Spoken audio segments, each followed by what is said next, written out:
Hi, everybody. First and foremost, I'd like to say I did enjoy chapters 1 through 3. I wouldn't say the information that they gave was anything that was overtly sort of nuanced or like, oh, I've never heard of that before, or where'd that term come from. Uh, Face work and a couple things like that were a little bit more interesting in terms of how they presented them and what they felt that those terms sort of encapsulated. I really liked how they separated self-image and self-esteem and had them sort of as a loop feeding into each other. That was something that was a really good refresher for me. Otherwise, I really liked how chapter 1 through 3 really took communication and presented it as this thing that we all use but don't all necessarily understand or use in the most effective manner.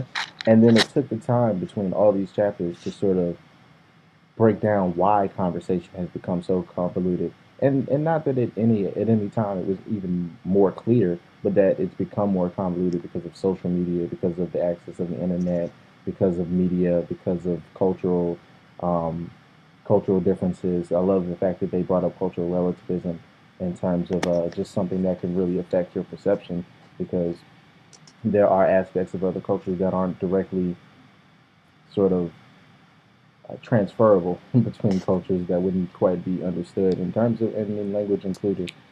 But I really also enjoyed how they took perception and they really set set in motion to help someone understand that perception can never be something that's going to be controlled. It's always going to be something that's up to the individual. It's always going to be out of the sender's hands, but it's something that always needs to be taken into account and can be checked on a personal level and also on as a group level as well. Um, Something else that I enjoyed that they touched on, I'd say, was just how the access to social media and the instantaneous um, sort of going viral phenomenon has shifted the landscape of politics, the landscape of media, shifted the landscape of even how we communicate back and forth. There's not really a lot of times you feel that there is an immediacy that needs to be taken to communication in different forms on social media, as opposed to maybe an email or as opposed to say a text message where you can take a lot more time. And they're them just sort of not necessarily telling you how to navigate those spaces, but just the fact that those spaces are a little bit different to be navigated than anything in the preceding maybe 20, 30 years. And so I definitely thought that was good that they took that into account. Something that I'd say I learned that was that, just a reminder that,